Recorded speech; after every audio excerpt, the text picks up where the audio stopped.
नमस्कार। देश की बात में पहले बात स्वास्थ्य की। कोरोना और ओमिक्रॉन के बढ़ते मामलों को हल्के में ना लें।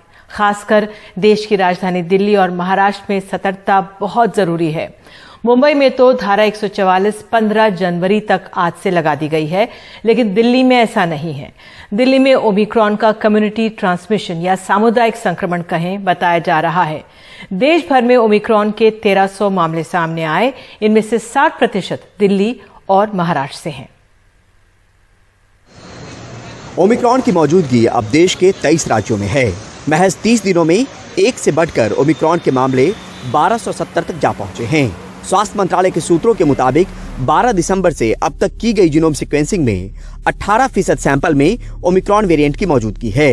दिल्ली की कम्युनिटी से आए 50% सैंपलों में ओमिक्रॉन वेरिएंट पाया गया है।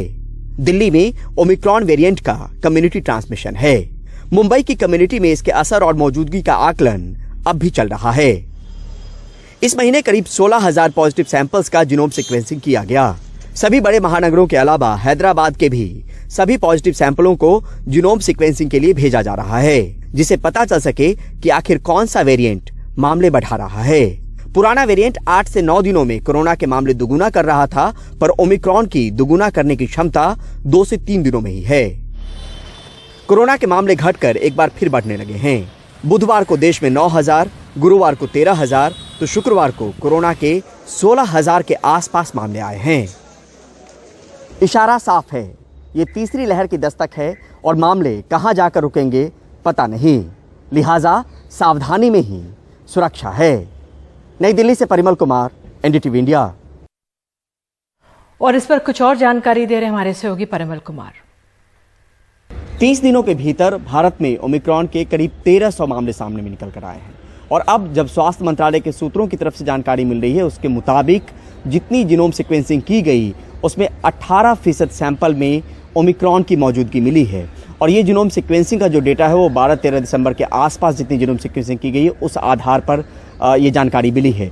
साथ में ये भी बताया गया कि दिल्ली में कम्युनिटी से जो सैंपल आ रहे थे, पॉजिटिव सैंपल आ रहे थे, उसमें 50% सैंपल में ओमिक्रॉन की मौजूदगी है।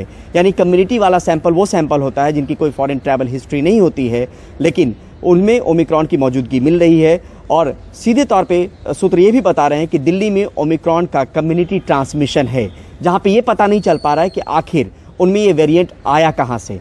अब जब केंद्रीय स्वास्थ्य मंत्रालय ये भी कह रहा है कि जो बड़े बड़े मेट्रोपॉलिटन सिटी हैं और साथ में हैदराबाद, उसके जितने भी पॉजिटिव सैंपल्स हैं कोरोना के, सबको जीनोम सीक्वेंसिंग के लिए भेजा जा रहा है। साथ में ये भी कहा जा रहा है कि जितने मामले अब तक आए हैं ओमिक्रॉन के, और उसको लेकर जो है उसका पूरी तरीके से हर मामले को बारीकी से देखी जा रही है और उसको देखा जा रहा है कि वो कहाँ से ट्रैवल हिस्ट्री है या उसकी जानकारी को लेके, क्योंकि ये जानकारी बहुत अहम हो जाती है आने वाले वक्त को लेके, तय करने को लेके।